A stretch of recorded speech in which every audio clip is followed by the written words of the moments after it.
ఒక్కసారి కొమ్మూరి గోల్డ్ కి కాల్ చేయండి. తాకట్లో ఉన్న మీ బంగారాన్ని విడిపించి మార్కెట్ ప్రైస్ కి వాళ్ళు కొనుక్కుని మిగతా డబ్బులు మీకు ఇచ్చేస్తారు. హాయ్, వెల్కమ్ టు మనం టీవీ. మనం ఉన్నది మన కోసం.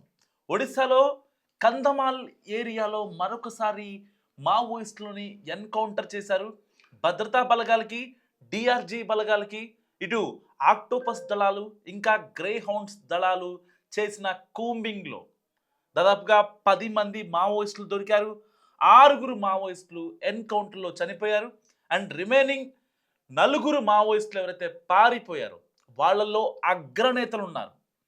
సో 6 మావోయిస్టులు చనిపోయిన వాళ్ళల్లో కూడా చుండూరు గణేష్ అనే వ్యక్తి, అతని మీద మోస్ట్ వాంటెడ్ మావోయిస్ట్ అనే పేరుంది.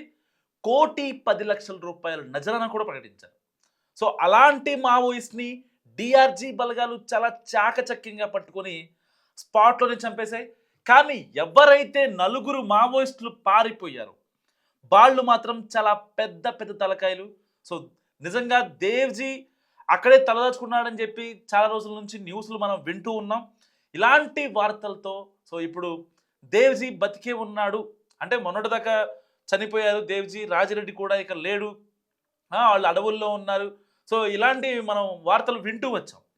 ఇలాంటి నేపథ్యంలో పారిపోయిన మావోయిస్టులు ఎవరైతే ఉన్నారో వాళ్ళలో దేవ్జీ ఉన్నారు అనే వార్తలు ఇప్పుడు గుప్పమంటున్నాయి. సో ఇప్పుడు కేంద్ర మావోయిస్టు కమిటీ అఫీషియల్గా అనౌన్స్ చేసేంత వరకు మరి వాళ్ళు ఎక్కడున్నారు, ప్రాణాలతోనే ఉన్నారా, లేకపోతే హిడ్మా ఎన్కౌంటర్ లాగే విజయవాడ నుంచి మారేడుమల్లి తీసుకెళ్ళి అక్కడ ఎన్కౌంటర్ చేసి ఒక ఎలకత మాఫియా క్రియేట్ చేసి సో దీనికి మళ్ళీ వేరే నామకరణం ఏమైనా పెడతారా అన్న విషయాలు కూడా ఇప్పుడు మనకి అర్థం కాని పరిస్థితి. సో ఏది ఏమైనప్పటికీ కూడా ఇప్పుడు ఆ పారిపోయిన మావోయిస్టులు చాలా కీలకం. మావోయిస్టు పార్టీ బతకాలన్నా, లేకపోతే దండకారణ్యంలో ఉన్న మావోయిస్టులు హ్యాపీగా ఉండాలన్నా, ఒకే మాకు ఒక నాయకుడు ఉన్నాడు, ఆపరేషన్ కగార్ అనే ఒక పెద్ద ఆపరేషన్, ఒక శక్తి ఎదురుగా కనిపిస్తుంది అమిత్ షా రూపంలో. సో అలాంటి దాన్ని తట్టుకొని ఇంకా దండకారణ్యంలోనే కాల్పుల మూత మోగించాలంటే గనక నిజంగా ఈ యొక్క పారిపోయిన 4 మావోయిస్టులు అనేవాళ్ళు చాలా కీలకం ఇప్పుడు. సో మావోయిస్ట్ పాయింట్ ఆఫ్ వ్యూలో మనం మాట్లాడుకుంటే చాలామందికి ఇప్పుడు అంటే 6 మావోయిస్టులు ఎవరైతే చనిపోయారో చుండూరు గణేష్తో పాటే దేవ్జీ ఉన్నాడు అండ్ రాజిరెడ్డి కూడా, వీళ్ళంతా కలిసే ఉన్నారు. సో అలాంటి చోట గణేష్ మాత్రమే దొరికాడు. 1,10,00,000 రూపాయల నజరానా ప్రకటించినటువంటి గణేష్ దొరికాడు కానీ ఎన్కౌంటర్లో చనిపోయాడు. కానీ సో పెద్ద తలకాయలు దొరకలేదు అనేది ఇప్పుడు మావోయిస్ట్ పాయింట్ ఆఫ్ వ్యూలో వినిపిస్తున్నటువంటి మాట. సో ఏదేమైనప్పటికీ ఇప్పుడు పారిపోయిన మావోయిస్టుల్ని మళ్ళీ పట్టుకుంటారా, లేకపోతే అక్కడే కూంబింగ్ నిర్వహిస్తారా, లేకపోతే ఇప్పటికే టైం అయిపోయింది కాబట్టి, ఎందుకంటే కాంధమాల్ అడవి ఎలా ఉంటుందంటే ఒడిశాలోని కాంధమాల్ ఆ యొక్క డీప్ ఫారెస్ట్ చాలా డెప్త్ ఉంటుంది. అండ్ లోపల వన్యమృగాలు అసలు చాలా క్రూరంగా ఉంటుంది అడవి. కాకులు దూరని కారడవి, చీమలు దూరని చిట్టడవి అంటారు కదా, ఆ రేంజ్లో ఉంటుంది అనమాట. సో అలాంటి రేంజ్లో మరి లోపలికి వెళ్ళి ఈ నైట్ అంతా కూంబింగ్ చేసి వాళ్ళని పట్టుకుంటారా, లేదంటే డిఆర్జీ బలగాలే వాళ్ళ ఉనికిని చూసుకొని దాన్ని బట్టి వాళ్ళు ప్లాన్ చేసుకుంటారన్న విషయాలు కూడా తెలియాల్సి ఉంది. సో అంటే పోలీస్ అఫీషియల్స్ అక్కడ గ్రౌండ్లో ఉన్న డిఆర్జీ కావచ్చు, ఆక్టోపస్ వాళ్ళు కావచ్చు, వాళ్ళు ఎటువంటి అఫీషియల్ ఇన్ఫర్మేషన్ మీడియాకి షేర్ చేయలేకపోయినా, బట్ ఎన్కౌంటరో లేకపోతే దొరకడమో లేకపోతే వాళ్ళు అప్రూవర్గా మారడమో ఇలాంటివి జరిగిన తర్వాత మాత్రం పక్కాగా మనకి న్యూస్ వస్తుంది. సో ఏది ఏమైనప్పటికీ మావోయిస్టుల ఆపరేషన్ ఏదైతే ఆపరేషన్ కగార్ స్టార్ట్ అయిన తర్వాత 2,899 మంది మావోయిస్టులు దొరికిపోయారు. వాళ్ళలో చనిపోయిన వాళ్ళు ఉన్నారు.